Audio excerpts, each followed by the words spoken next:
Bismillahirrahmanirrahim. Assalamualaikum warahmatullahi wabarakatuh. Perkenalkan, nama saya Jamila dari kelas 4D PAI. Di sini saya akan menjawab soal UTS dari mata kuliah Filsafat Pendidikan Islam. Yang pertama, demokratisasi pendidikan pada dasarnya berarti setiap peserta didik memiliki hak yang sama untuk mendapatkan pendidikan yang berkualitas, tanpa membedakan kondisi ekonomi, latar belakang sosial, maupun kemampuan akademiknya. Dalam pembelajaran pendidikan agama Islam di sekolah umum, prinsip ini bisa diterapkan melalui beberapa cara. Yang pertama, guru PAI perlu menggunakan metode pembelajaran yang lebih terbuka, menarik, dan melibatkan siswa secara aktif. Misalnya melalui diskusi, studi kasus yang berkaitan dengan kehidupan sehari-hari, serta pembelajaran yang berpusat pada siswa atau student center learning. Dengan begitu, siswa tidak hanya menerima materi, tapi juga dapat berpikir kritis, berpendapat, dan memahami nilai-nilai Islam secara mandiri. Yang kedua, kurikulum PAI perlu disesuaikan dengan kondisi dan keberagaman peserta didik.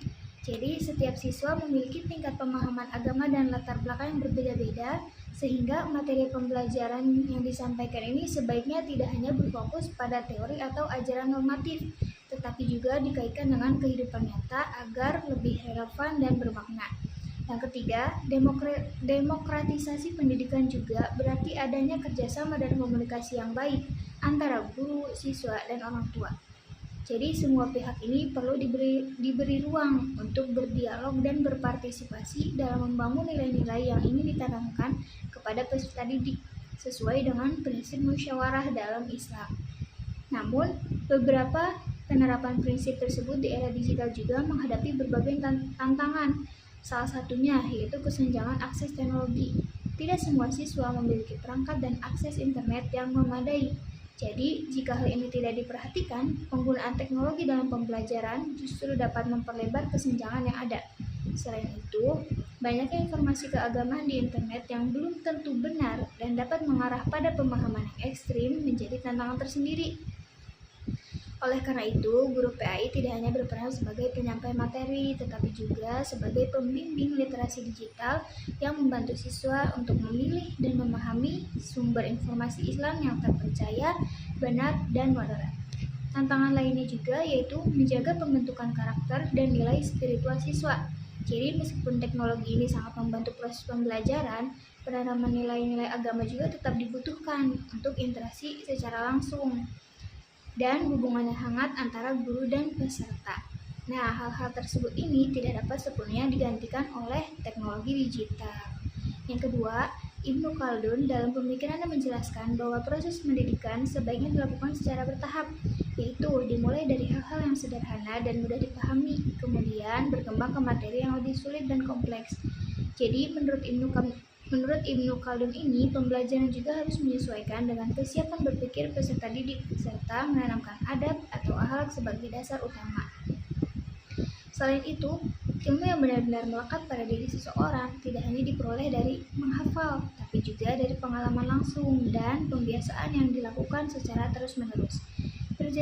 Prinsip tersebut sebenarnya sejalan dengan kurikulum merdeka yang menempatkan peserta didik sebagai pusat pembelajaran. Jadi di dalam kurikulum merdeka ini, siswa didorong untuk aktif belajar, mengeksplorasi pengetahuan, dan mengembangkan kemampuan sesuai kebutuhan serta karakteristik masing-masing. Dalam pembelajaran PAI, perpaduan antara pemikiran Ibnu Khaldun dan kurikulum merdeka dapat diterapkan dengan cara tidak hanya menyampaikan materi agama secara teori, tapi juga membantu siswa untuk memahami dan menerapkan nilai-nilai Islam dalam kehidupan sehari-hari. Nah, proses ini dilakukan secara bertahap melalui pengalaman nyata, refleksi, dan pembiasaan perilaku yang baik, sehingga nilai-nilai tersebut benar-benar tertanam dalam diri siswa. Untuk penerapannya di jenjang SMP, misalnya pada materi akhlak atau muamalah, nah, guru ini tidak langsung memberikan definisi dan dalil, tapi guru ini bisa memulai dari pembelajaran permasalahan yang dekat dengan kehidupan remaja, contohnya seperti perundungan di media sosial atau etika berkomunikasi di dunia digital.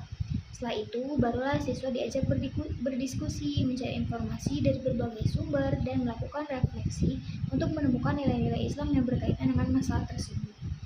Cara ini sesuai dengan prinsip pembelajaran bertahap atau tadarruj yang dikemukakan oleh Ibnu Khaldun, sekaligus mendukung prinsip diferensiasi dalam kurikulum merdeka karena setiap siswa diberikan kesempatan belajar sesuai dengan kemampuan, kecepatan, dan daya belajarnya masing-masing. Selain itu, penilaian pembelajaran juga tidak hanya berfokus pada pemahaman materi, tetapi juga melihat dari perubahan sikap, perilaku, dan penerapan adab dalam kehidupan sehari-hari. Nah, dengan demikian, pembelajaran PAI ini tidak hanya menghasilkan siswa yang mengetahui ajaran Islam, tapi juga membentuk kebiasaan dan karakter Islami yang melekat dalam diri mereka. Nomor 3 yaitu Kiai Haji Ahmad Dahlan. Kiai Haji Ahmad Dahlan ini berpendapat bahwa ilmu agama dan ilmu umumnya seharusnya tidak harus dipisahkan. Karena menurut beliau, pemisahan antara keduanya menjadi salah satu penyebab kemunduran umat Islam. Karena itu, beliau mengembangkan sistem pendidikan yang menggabungkan antara ilmu agama dan ilmu umum agar berjalan dengan seimbang. Nah, pemikiran ini masih sangat relevan dengan kondisi saat ini, terutama untuk mengatasi masalah kemerosotan moral di kalangan pelajar. Saat ini banyak sekali ditemukan kasus seperti perundungan, penyalahgunaan media sosial, pergaulan yang kurang sehat, hingga rendahnya kejujuran dalam bidang akademik. Salah satu penyebabnya adalah karena pendidikan agama dan pendidikan umum seringkali diajarkan secara terpisah, sehingga siswa ini memiliki kemampuan akademik yang baik, tapi belum memiliki landasan moral yang kuat. Nah, jika konsep pendidikan integratif Kiai Haji Ahmad Dahlan diterapkan, maka nilai-nilai agama juga tidak hanya diajarkan sebagai mata pelajaran tersendiri, tetapi menjadi dasar dalam seluruh proses pembelajaran. Dengan begitu, siswa ini tidak hanya belajar tentang sains dan teknologi, tetapi juga memahami bagaimana menggunakan ilmu tersebut dengan penuh tanggung jawab dan sesuai dengan nilai-nilai Islam. Tujuannya untuk apa sih? Tujuannya ya untuk membentuk siswa yang cerdas secara intelektual sekaligus memiliki karakter dan moral yang baik. Ada salah satu contoh penerapannya yang dapat dilakukan melalui pembelajaran PAI. Nah, contohnya itu berbasis proyek dengan tema teknologi sebagai amanah, yaitu etika digital dalam perspektif Islam. Nah, untuk siswa SMP atau SMA ini, pada pembelajaran itu guru PAI dapat bekerja sama dengan guru TIK untuk menghubungkan antara materi agama dengan kehidupan digital yang dekat dengan keseharian siswa. Siswa ini diajak untuk mempelajari ayat Al-Quran dan hadis yang berkaitan dengan amanah, kejujuran, dan tanggung jawab. Setelah itu, mereka menghubungkannya dengan permasalahan yang sering terjadi di era digital, contohnya seperti penyebaran hoaks, perundungan di dunia maya atau cyberbullying, dan pentingnya menjaga privasi di internet. Sebagai bentuk praktik nyata, siswa ini kemudian diminta untuk membuat konten media sosial yang isinya ini pesan-pesan edukatif dan bernilai Islami. Dengan cara inilah pembelajaran agama itu tidak hanya berhenti pada pemahaman teori, tapi juga mendorong perubahan sikap dan perilaku siswa dalam kehidupan sehari-hari.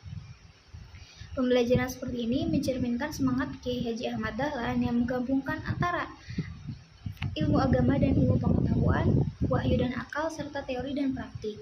Nah, selain itu, cara ini juga menjadi solusi yang sangat relevan untuk menghadapi tantangan moral di era digital dan membentuk generasi muda yang cerdas, berakhlak, dan bertanggung jawab. Nomor 4 yaitu Kiai Haji Hasyim Asy'ari dalam kitab Adab Al-Alim wal Muta'alim. Nah, di dalam kitab ini Kiai Haji Hasyim Asy'ari ini menjelaskan bahwa tujuan utama pendidikan Islam ini bukan hanya memberikan ilmu pengetahuan saja, tapi juga membentuk akhlak dan karakter yang baik. Menurut beliau, proses belajar yang baik ini akan menghasilkan pribadi yang beradab dan berakhlak mulia. Beliau juga menekankan pentingnya sikap tawadu atau rendah hati kepada guru. Namun, tawadu di sini bukan berarti patuh secara membabi buta, melainkan sikap menghormati guru dengan kesadaran bahwa ilmu akan lebih bermanfaat jika dipelajari dengan hati yang tulus, adab yang baik, dan hubungan yang positif antara guru dan murid. Pemikiran ini juga masih sangat relevan dengan kondisi saat ini, yaitu banyaknya masalah moral yang terjadi di kalangan pelajar seperti kurangnya rasa hormat, menurunnya sopan santun, dan lemahnya karakter. Masalah tersebut bukan semata-mata karena siswa kurang memahami agama, tetapi karena nilai-nilai agama belum benar-benar tertanam dalam diri mereka. Seringkali, pembelajaran PAI ini hanya berfokus pada penyampaian materi dan hafalan. Akibatnya, siswa mungkin mampu menghafal ayat, hadis, atau dalil, tapi belum tentu mereka ini menerapkannya dalam kehidupan sehari-hari. Oleh karena itu, pembelajaran PA ini perlu dikembalikan pada tujuan utamanya, yaitu mendidik karakter dan membentuk kepribadian siswa, bukan hanya sekedar menambah pengetahuan saja. Di sisi lain, penerapan pemikiran Kiai Haji Hasyim Asy'ari ini di era modern juga menghadapi tantangan, yaitu menurunnya keteladanan guru. Saat ini siswa dapat dengan mudah memperoleh informasi dari internet dan hubungan antara guru dan siswa menjadi lebih terbuka dibandingkan sebelumnya. Menurut Kiai Haji Hasyim Asy'ari ini, rasa hormat dari siswa akan tumbuh jika guru juga mampu menjadi sosok yang layak untuk diteladani. Oleh karena itu, guru PAI perlu untuk menjaga sikap dan perilakunya. Jadi tidak hanya di dalam kelas saja, tapi juga dalam kehidupan sosial dan dunia digital. Hal ini sangat penting karena siswa saat ini tidak hanya melihat guru saat mengajar, tetapi juga dapat mengamati aktivitasnya melalui media sosial dan ruang publik lainnya. Selain itu, sekolah juga perlu membangun budaya menghormati guru yang sesuai dengan perkembangan zaman. Penghormatan tersebut bukan berarti siswa harus tunduk tanpa berpikir kritis, melainkan muncul karena rasa kagum terhadap integritas, akhlak, dan keluasan ilmu yang dimiliki guru. Dengan demikian, pemikiran Kiai Haji Hasyim Asy'ari ini tetap relevan untuk diterapkan pada masa sekarang. Nilai-nilai yang beliau ajarkan juga tidak hanya menjadi teori, tetapi dapat menjadi dasar dalam membangun lingkungan pendidikan yang berkarakter, di mana guru menjadi teladan yang baik dan siswa tumbuh menjadi pribadi yang beradab serta berakhlak mulia. Yang kelima, Ahmad Hasan, tokoh utama Persatuan Islam atau Persis, memiliki pemikiran bahwa umat Islam ini sebaiknya kembali berpegang langsung pada Al-Quran dan Hadis sebagai sumber utama ajaran Islam. Beliau ini menolak sikap taklid buta, yaitu mengikuti pendapat atau tradisi tanpa memahami dasar dan dalilnya. Dalam pembelajaran PAI saat ini, pemikiran tersebut masih sangat relevan. Siswa sebaiknya tidak hanya menerima materi agama begitu saja, tetapi juga diajak untuk memahami, menelaah, dan berpikir kritis terhadap sumber-sumber ajaran Islam. Artinya, Al-Quran dan hadis ini tidak hanya dipelajari untuk dihafal, tapi juga untuk dipahami secara maknanya, tujuannya, dan konteksnya agar siswa ini dapat menggunakannya sebagai pedoman dalam kehidupan sehari-hari. Cara berpikir ini juga sejalan dengan kurikulum Merdeka yang mendorong peserta didik untuk aktif, kritis, dan mampu bernalar dalam proses pembelajaran. Dengan demikian, siswa ini tidak hanya menjadi penerima informasi saja, tetapi juga terbiasa untuk bertanya, mencari tahu, dan memahami alasan di balik suatu ajaran. Kemudian jika dilihat lebih dalam, pemikiran Ahmad Hasan ini sebenarnya lebih tepat disebut sebagai pemikiran reformis atau pembaru, bukan konservatif. Karena meskipun terlihat tegas dan ketat, beliau ini justru mengajak umat untuk berpikir mandiri dan tidak hanya mengikuti tradisi tanpa dasar yang jelas. Berbeda dengan sikap konservatif yang cenderung mempertahankan tradisi tanpa banyak pertanyaan, Ahmad Hasan ini mendorong umat untuk melakukan ijtihad atau usaha memahami ajaran Islam berdasarkan dalil yang kuat. Tujuannya itu agar umat Islam memiliki pemahaman agama yang lebih rasional, mendalam, dan tidak mudah terpengaruh oleh informasi keagamaan yang belum tentu benar. Nah, dalam konteks PA ini, semangat ini tuh penting untuk membentuk generasi muslim yang mampu berpikir kritis, tidak mudah percaya pada informasi agama yang tidak jelas sumbernya, dan tidak terjebak pada fanatisme yang berlebihan. Namun, dalam penerapannya juga perlu dilakukan secara seimbang, yaitu semangat untuk kembali kepada Al-Quran dan Hadis tidak boleh membuat kita mengabaikan warisan keilmuan Islam yang telah berkembang selama berabad-abad seperti khazanah fikih klasik dan kearifan lokal yang menjadi bagian dari peradaban Islam di dunia. Oleh karena itu, kurikulum PAI saat ini tidak perlu memilih salah satu secara ekstrim antara purifikasi atau tradisi. Yang lebih penting ini adalah menggabungkan keduanya secara seimbang, yaitu tetap kritis dan berpegang pada dalil seperti yang diajarkan Ahmad Hasan, tetapi juga menghargai tradisi dan warisan keilmuan Islam yang telah terbukti memberikan banyak manfaat bagi umat. Nomor 6, dalam filsafat pendidikan Islam yaitu ontologi, epistemologi, dan aksiologi yang merupakan 3 bagian yang saling berkaitan dan tidak bisa dipisahkan satu sama lain ini, ketiganya menjadi dasar penting dalam membangun sistem pendidikan Islam yang utuh. Ontologi ini membahas tentang hakikat manusia. Jadi, dalam Islam, manusia ini dipandang sebagai hamba Allah, sekaligus khalifah di bumi yang memiliki potensi akal, jiwa, dan jasmani yang harus dikembangkan secara seimbang. Dari pemahaman tersebut lahirlah epistemologi, yaitu cara memperoleh dan memahami ilmu pengetahuan. Dalam Islam, ilmu ini tidak hanya berasal dari pemikiran dan pengalaman manusia, tetapi juga dari wahyu, ilham, dan pengalaman spiritual. Oleh karena itu, proses mencari ilmu ini tidak hanya bertujuan untuk menambah pengetahuan saja, tetapi juga mendekatkan diri kepada Allah. Yang selanjutnya yaitu aksiologi. Aksiologi ini membahas tujuan dan manfaat ilmu. Ilmu yang dimiliki oleh seseorang seharusnya digunakan untuk menciptakan kebaikan, menegakkan keadilan, memberikan manfaat bagi orang lain, dan menjadi bentuk pengabdian kepada Allah. Kemudian jika disatukan, ketiga konsep ini menunjukkan bahwa pendidikan Islam bukan sekadar proses belajar mengajar, tetapi proses untuk membentuk manusia agar memahami siapa dirinya, bagaimana cara memperoleh ilmu, dan untuk apa ilmu ini digunakan dalam kehidupan. Dalam penyusunan visi dan misi program studi pendidikan agama Islam, ketiga konsep ini juga memiliki peran yang sangat penting. Pada visi, program studi ini perlu untuk menunjukkan komitmennya mencetak pendidik yang tidak hanya mampu mengajar, tetapi juga memahami hakikat manusia berdasarkan ajaran Islam secara menyeluruh.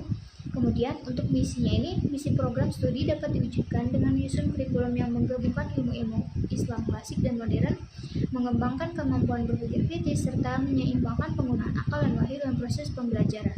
Sementara itu, aksiologi ini menjadi nilai dasar yang diterapkan dalam kehidupan akademik, seperti menunjukkan sikap jujur, tanggung jawab, peduli terhadap masyarakat, dan menjadikan ilmu ini sebagai bentuk pengabdian, bukan hanya sebagai sarana untuk mencari pekerjaan.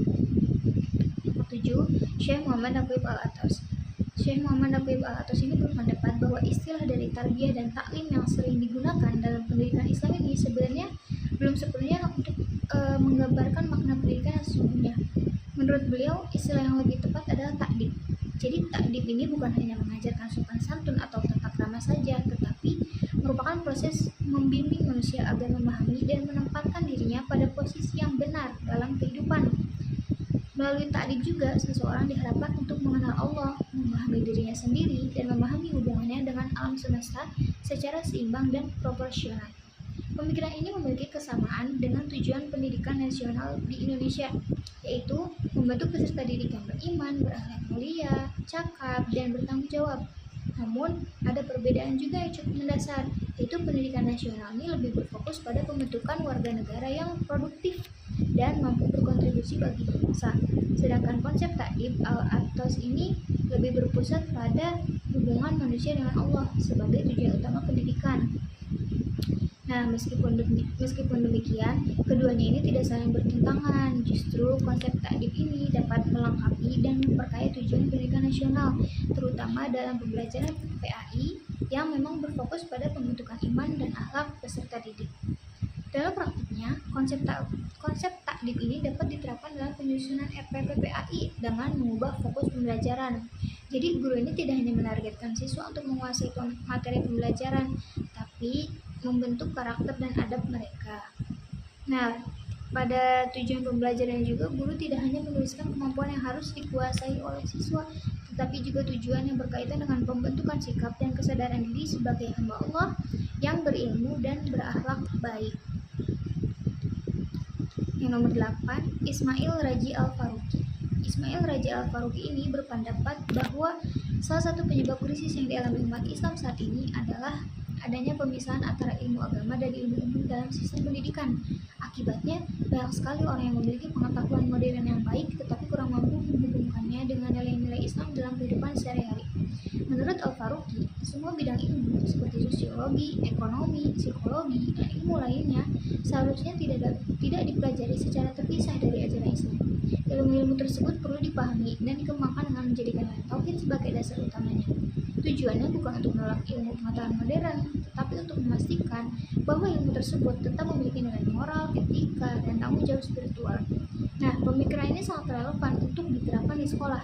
Jadi, selama ini siswa ini seringkali mempelajari nilai-nilai Islam di pelajaran PAI. Tapi ketika mereka belajar mata pelajaran lain, seperti ekonomi atau sosiologi, mereka jarang sekali diajak untuk menghubungkannya dengan ajaran Islam. Nah, akibatnya siswa ini bisa merasa bahwa agama dan ilmu pengetahuan ini adalah dua hal yang terpisah. Berdasarkan pemikiran Al-Faruqi, pembelajaran dapat dirancang secara terpadu atau lintas mata pelajaran. Contohnya, ada ekonomi berkeadilan, yaitu perspektif sosiologi dan Islam di tingkat SMA. Di pembelajaran ini, siswa tuh terlebih dahulu diajak untuk mempelajari masalah sosial seperti kemiskinan dan kesenjangan ekonomi, menggunakan teori dan data yang dipelajari dalam mata pelajaran sosiologi atau ekonomi. Nah, setelah itu guru PAI membantu siswa untuk melihat permasalahan tersebut dari sudut pandang Islam. Misalnya, dalam mempelajari konsep zakat, infak, sedekah, larangan riba, dan pentingnya sikap tolong-menolong. Nah, selanjutnya siswa ini dapat diajak untuk membuat proyek nyata seperti menyusun program pemberdayaan ekonomi berbasis nilai Islam yang nantinya itu bisa diterapkan di lingkungan sekitar sekolah. Dengan cara ini, siswa itu tidak hanya memahami ilmu pengetahuan dari berbagai sudut pandang saja, tapi juga mampu untuk menghubungkannya dengan nilai Islam. Tujuannya itu agar membentuk generasi yang berpikir kritis, memiliki wawasan luas, dan tetap menjadikan ajaran Islam ini sebagai pedoman dalam mengambil keputusan. Nah, hal inilah yang menjadi cita-cita Al-Faruqi, yaitu membentuk generasi yang tidak hanya cerdas secara akademik, tetapi juga memiliki keimanan yang kuat sehingga mampu menjadi seorang muslim yang berpikir kritis sekaligus seorang pemikir yang tetap berpegang pada nilai-nilai Islam. Mungkin sekian jawaban UAS dari saya, kurang lebihnya mohon maaf. Wassalamualaikum warahmatullahi wabarakatuh.